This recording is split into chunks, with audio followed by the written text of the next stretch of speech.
not of Violent J, but of a Japanese cartoon, by the way. So just to clear up anything that people are thinking. You're very good, because Violent J is a good friend of mine, so I'd hate to have to come down there and boot camp somebody. I would beg off if cameras were around. I would be the one begging off. But why are those West Coast dudes always so they're so intimidated by real fucking hardcore wrestling? They have this weird like complex, like they're not good enough. They're always like, hey, look at us, we're good too. They might be, but God. Well, you see, the West Coast is the Canada of wrestling, except Canada's awesomeness of wressling, but as like a nation, they're kind of like look at us, we're cool over here, we're badasses, but because no one from Canada or no one from California ever makes it, you got more guys from Canada making it than guys from California making it, as in the wrestling business, really. Yeah, I mean, pretty much all the biggest wrestlers from California aren't really from California. That was just their gimmick place that they're from. I mean, I'm hard pressed. The Hollywood Passion Plate was from fucking St. Louis. So no one's really from California.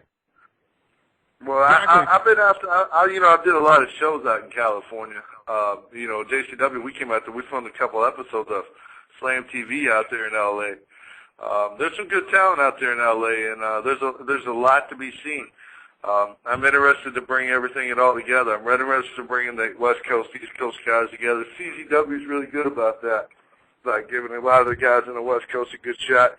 PWG, I think that's a great federation in Cali. I think they do an awesome job. They run some great shows, and I think there's a lot of good talent in Cali. Well, the thing is, I tell the guys from out the West Coast, it's like, you almost have to move because all the major federations are located east of the Mississippi. There's nothing located, and most of it is actually in the Eastern time zone. Realistically, right. if you look at everything, it's almost all located in the Eastern time zone, and so you at least have to move east of St. Louis even, because there's nothing here. So I tell those guys, It's very, very expensive and hard to fly guys in from California. I mean, you got to think about who's going to draw enough money to pay for their plane ticket out from California. I get these emails from indie wrestlers no one's ever heard of, and I don't know why they even send them to the radio show email. But it's like, right. Pay me $500 and a plane ticket, and and I'll do your show. It's like $500 for who are you? Right. What do you bring? See, I always tell them, what do you bring to my buffet? You know what I'm saying? Everybody comes here and brings something to the buffet. If you ain't bringing something to the buffet, then we don't need you. Right, and that's the thing about JCW. It's like, you don't even, because of the crowd, and it seems like, I don't know who runs that, like as far as the behind-the-scenes thing where they pick the characters or do all of It's me and Violent J does 90% of all the storylines. Okay, well, the storylines, and are you also talking about the characters, because you kind of have guys that aren't anybody on the independent scene, but you have a character for them in exactly. JCW, and so you guys come up with the characters too. Yep, everything. And then everything about. So you guys come up with those characters, and then so are you full time JCW then? That's how are you making your living doing JCW, or do you? Oh yeah, I'm with Psychopathic full time regardless. But yeah, I definitely made my living with JCW. I'm full time all day there. You know what I'm saying? With our concerts, with us, with everything we do. I have a hand in everything that goes on. But as far as it comes to JCW day-to-day operations, it's me and Violent J and Shaggy Two Dope.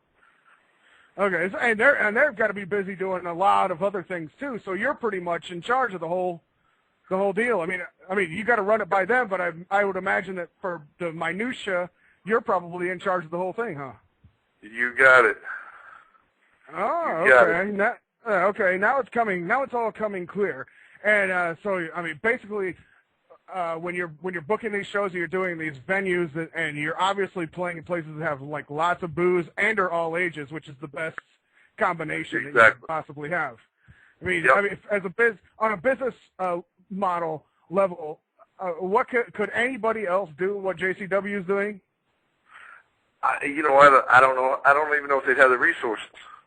You know what I'm saying? I mean, the good thing about JCW is, you know, it helps us out with names and everything because I happen to be really good friends with everybody as far as in the industry because of the respect level that I've earned the last 15 years in the business is, you know what I'm saying, Jay and Shaggy are the draws, you know what I'm saying, and then, you know, myself now, but it basically established Juggalo stars, you know, that we bring Twisted or any of the major artists on the label, of course it draws.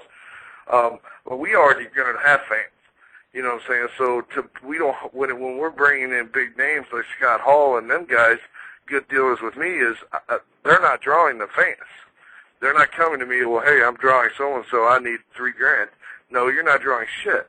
You're not drawing nothing to this company. You know what I'm saying? We already have the fan base. If you want to be a part of it and you want to work with us and we build a good reputation because we love the business, we love you guys, if you want to be a part of it, hey, this is what we can do. You know, and either they take it or they leave it, but it's up to them. But we come straight forward with everybody. We're fair.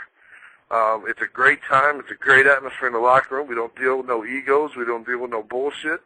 You get to do your deal. As long as you put on a good show, you do what we ask, and hell, you have a great time.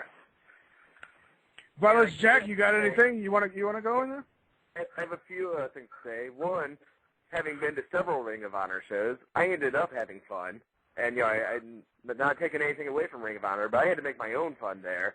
It's it's a little bit of a more stodgy atmosphere, but at the JCW show, they bring the fun. They bring the ruckus. You can't help but have fun at their show. And every dollar paid is well worth it. And speaking of Scott Hall, it looks like is he defecting from the JWO, or is he trying to bring you guys into TNA? What's going on there? I can be straight up. I can't even answer none of that right now. I can't put nothing. I can't answer none of that on the air physically at all. Excellent. Nothing that. All I can say is Scott Hall's still with us. All excellent. Right. Hey, good. Well, Violence Jack, you just asked the question of the night, and I think we got our answer from the non-answer. Sort of a non-answer is an answer, which is fantastic. Hey, let me ask you, Violence Jack, because now that we got Corp on, and you were just bringing up how they bring the fun. If they wouldn't have had, because I think when they came here, they had Raven and Sabu, and maybe a couple other guys. Had those guys not been here, would you still have had the same fun at the show? Those guys were just the icing on the cake. I mean, the ICP is the cake, and you're gonna be there no matter what for that. And whoever else they bring is just all fucking. I'm a Raven Mark. I love Sabu, but I was just as happy to see Tracy Smothers. Yeah. Hey, Corp, let me tell you, Tracy Smothers is a guy you should have on full-time, pay him full salary. That guy is the top of the line professional wrestler. Tracy is one that's a guy that trained me in the industry. You know what I'm saying? He trained me in the business 20 years ago, so I owe a lot to Tracy. And that's who got me my break with him. I was on the road with Tracy Smothers, Tommy Rich, Jamie Dundee, and Wolfie D. You know what I'm saying? That's who I was on the road with my first year and a half in the business. So, that had to be crazy. That had to be the most insane group of motherfuckers. Especially, take those guys, but then just take JC Ice. That guy alone had to be just blowing your mind every single night. That dude's fucking incredible. Yeah, it was complete insanity. Complete insanity. For a young guy just getting out of the Marine Corps, not knowing what the fuck's going on at all, and to be getting broken in by these guys, it was. You had to see. Let me just ask you. You must have seen a lot of crazy shit in the Marine Corps because guys getting together and just being guys and doing crazy shit. But then when you get with JC Ice, with JC Ice. That has to be a different level of rock. That has to be the greatest. Yeah, it was a complete 180 on the same type of category. You know what I'm saying? It was just total madness. Every night of the week, we were on the road traveling with these guys, and we was in the road. You know how they are with the girls and the drugs and everything else going on, the partying going on. It was straight madness. It was madness every night. But the thing was, they knew the wrestling business. They knew it inside and out. And I was one of the luckiest guys in the world to be on the road with them guys for 2 years, before I started stepping in the ring and doing my own thing. Well, what about JC Ice and JWO? I mean, this guy can work a crowd like